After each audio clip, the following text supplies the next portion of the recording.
So this is another of my videos. It's a Tea Party Guide to Washington, which just means that the commentary has a kind of radical libertarian flavor. And we are in Observatory Circle, a neighborhood that most people in Washington don't even know exists. They drive through it, but they don't realize it has a name.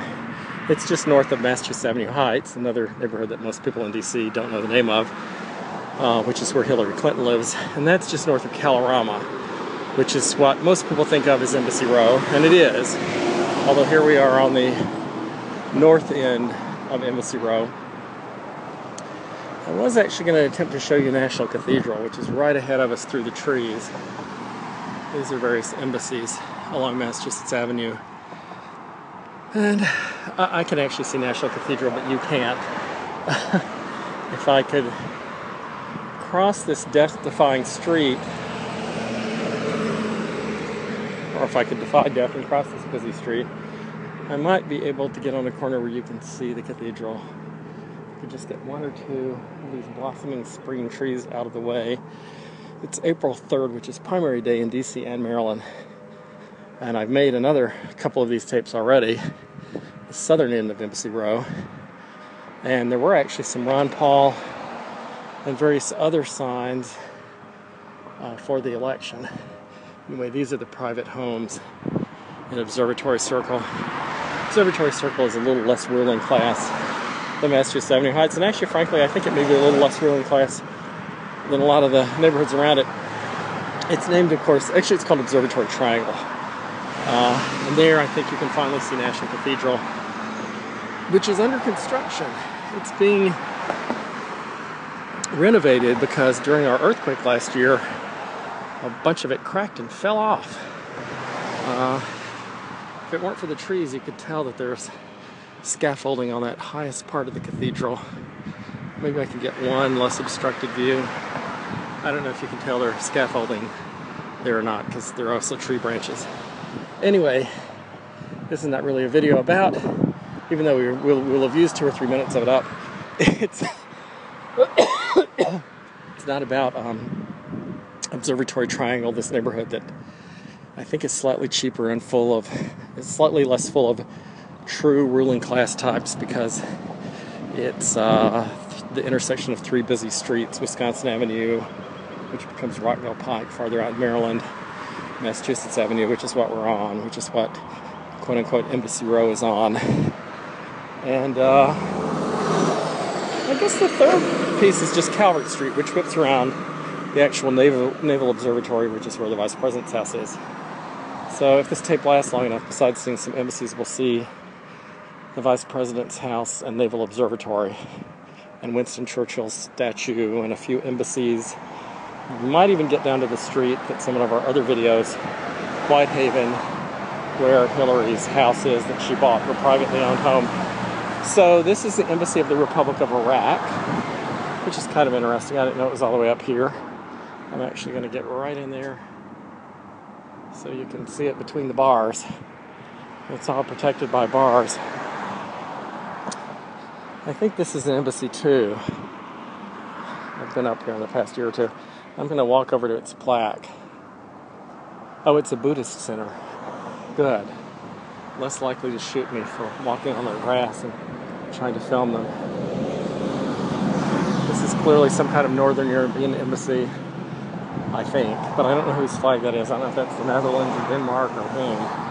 There's a corner here that's all Scandinavian embassies, including Finland, which is an interesting cube of green glass. I've actually been to pediatric AIDS fundraisers in the Finnish embassy. And they have a little plaque, so I'm going to walk up and try to film their plaque and hope nobody comes out and screams at me. Oh, Cape Verde. The Embassy of Cape Verde.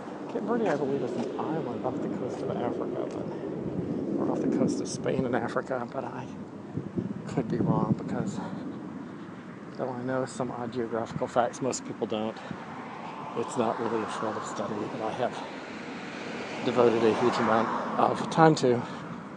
For some reason, I think Cape Verde was actually an island that was a transit point for the shipment of slaves from North and West Africa to the Americas. But if that's wrong, I'm sorry for sullying the history of Cape Verde. Now, behind the woods there, and behind a like 20-foot tall black iron fence, is the Naval Observatory. And you can just barely make out now, and we'll get closer to it, a red digital clock, which is the Naval Observatory clock that gives the official U.S. Navy time. And this, I believe, is just a private home here in Observatory Circle on a very busy street. I would still think it's a $2 or $3 million house, but if it were on a quieter street, it would be more. And there's Observatory Circle again.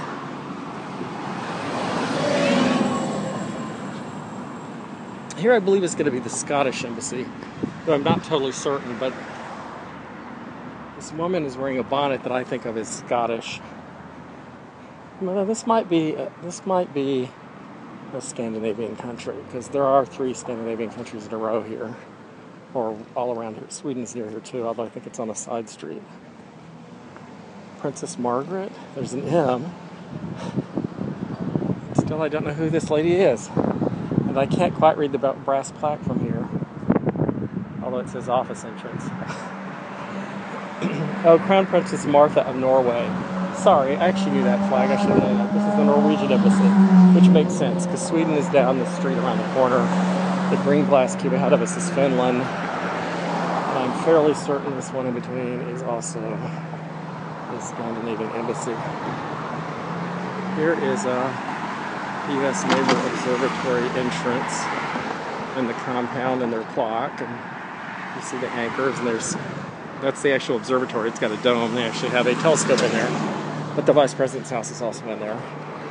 And funnily, this whole big piece, which is kind of the woods and a park on one side and the Naval Observatory on the other side, it curves around. I'm probably going to stop the tape and start again, because it's just empty grass for a while, and trees and flowers. Ends at a street called Whitehaven, and Whitehaven is the street Hillary Clinton bought a house on as soon as Bill left office, so that her house actually backs up to the back of the Vice President's house. She and Biden have a property line in common, although of course it's not his property. You know, I don't know whose flag this is. I don't know who's going to come and chase me out. And this is not the front door, so there's no plaque. I know Sweden is down the street, so perhaps this is like the backside of Sweden. This green brass and green glass cube, however, is Finland. We've actually been there for a fundraiser. They have a polished steel patio that extends out into the woods behind them as if it were a dock and the leaves were water. And if you walk out at night, you actually feel like you're walking on a pier out into sort of green, wavy, choppy water, but it's actually branches and leaves that are bouncing around.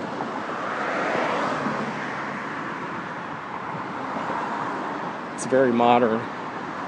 Eero Saarinen is the architect who did Dulles Airport in this style, and I believe he is Finnish as well. And there's even they have little purple metallic letters that say Finland. It reminds me of the scene in Earth Girls Are Easy where Damon Wayans and Jim Carrey? Which is funny, because Jim Carrey and Drew Carey aren't related, are they? That's Massachusetts Avenue Heights down through the woods. Lots of houses that look like little castles. Lots of, I think Henry Paulson, when he was Treasury Secretary, lived there. A lot of kind of Federal Reserve financial ruling class, right up against, the Venezuelan embassy and all the local little statist and socialist ruling classes from around the world. They're all there together.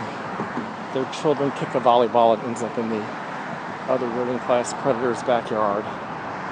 Anyway, there's the Naval Observatory compound. As you can see, we have a stretch here where for some blocks there's not a lot. Eventually we get to a statue of Winston Churchill and the British Embassy.